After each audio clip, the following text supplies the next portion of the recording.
have and will continue to do so. What prospects do you see here, Ambassador?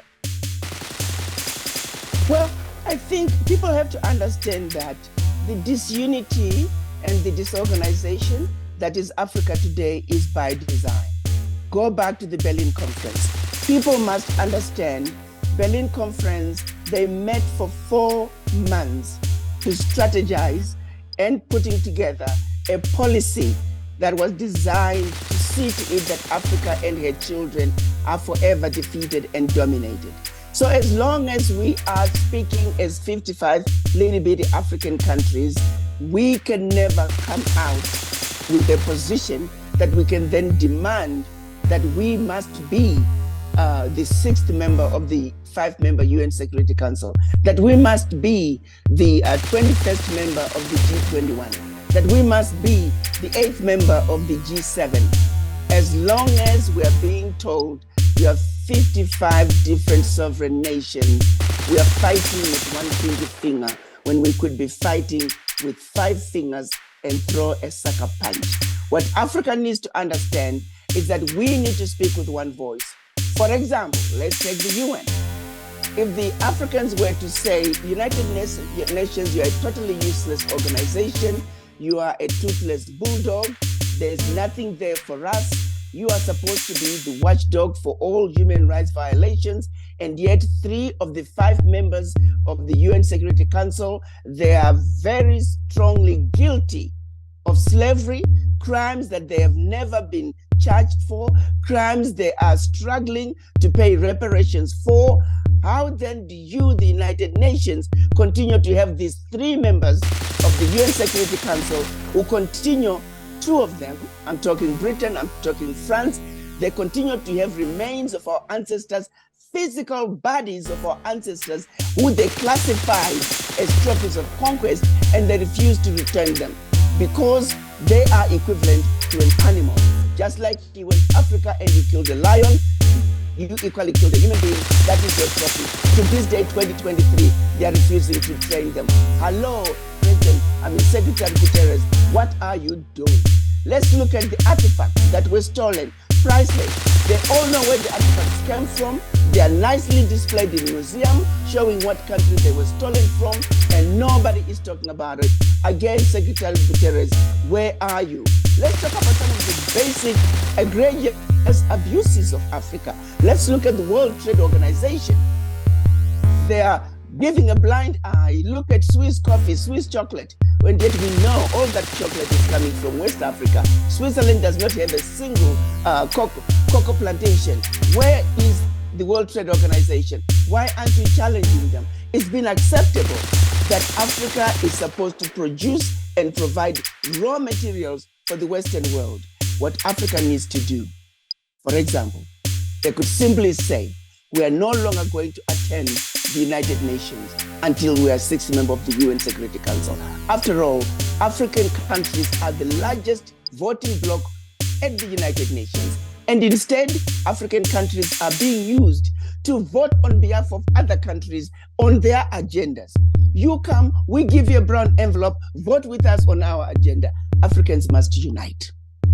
If Africans were to speak with one voice and say, we will no longer be attending the United Nations, guess what? Things will change. It's these African countries, former colonies, if you were a British colony, if you were a German colony, French, Portugal, Belgium, if they were to say, as long as you are keeping the remains of our ancestors, we give you 2 weeks. All your citizens in our countries, if you do not return our ancestors, if you do not return our artifacts, your citizens have 2 weeks to get out of our countries. Guess what? It is those citizens who are going to be calling their countries and demanding that they return those remains. How long do you think a thumb of a British soldier lasts in Zimbabwe? How long do you think a finger of a German soldier lasts in Namibia? How long do you think a hand of a Portuguese soldier lasts in Namibia?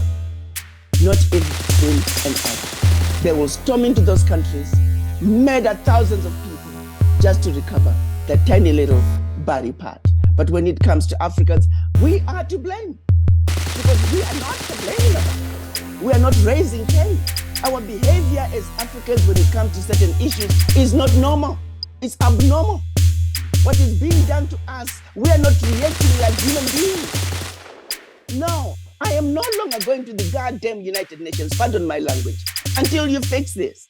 There's serious crimes being committed on Africa, serious abuses, blatant abuses of Africa that are being ignored.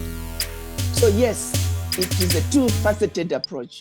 The United Nations must be held accountable for failure to deliver on their mandate. But we as Africans as well, we must stand up and say what's right is right, what is wrong, and hold the world accountable, and hold the Western world and now the Eastern world accountable. Look at China, how they are blatantly abusing Africans. I was driving around the countryside 3 hours away from Harare yesterday, and there was this Chinese man nicely hugging and holding hands with a Zimbabwean girl. And I remember thinking, a black African cannot do that in China. Those Chinese boys will kill him. Why is it that what is not right in their countries, we tolerate it in Africa? We too must behave like human beings.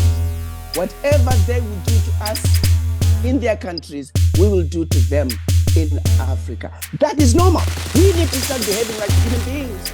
The abuse that we are tolerating, we must no longer continue to tolerate it. We must push back, we must fight, and we must demand that we are treated respectfully, and that what they want done unto them, they too must expect us to do the same. We can no longer continue to be abused and be slammed and turn the other cheek. Those days are over. Africans must behave like human beings. You punch me, I remember I'm gonna share a joke with you. It's not a joke, but it is the truth. You know, if you punch me and I punch you right back, I can go to court and I win because it's reflex. That's just a human nature, it's a human response. But if you punch me and I stop and I pause and I think about it, then punch you, it's considered in a premeditation.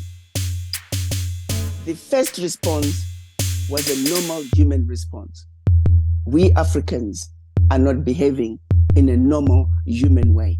You do not kill my ancestors, keep them, look me in the face and say, I'm not giving them to you. But guess what? I'm still coming to your house and I'm gonna teach you about human rights. While you have the head of my ancestor and I entertain you and I listen to you talk to me about human rights and I don't challenge you about what you're doing, what's in your closet, it's insane, my son. What we do is ridiculous. It just doesn't make any sense. Why do we do this? I would not be dealing with any Europeans until all these remains are back. I would not be dealing with any Europeans until all the artifacts are back. Let's behave in a human way. I would not be going to the United Nations until Africa is part of the sixth member of the UN Security Council. And I like what, I think it was President of DRC, I can't remember. We need to have 2 seats at the UN Security Council. Let's make it a 7-member UN Security Council. Let's stand our positions, demand it, and say we are walking out of the organization because it doesn't represent us. And until this organization is representing us, we are out.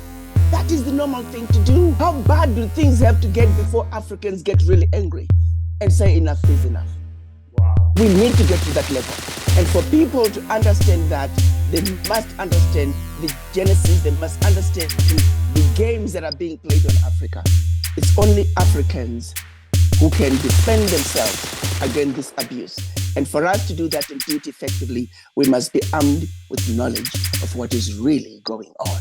Understand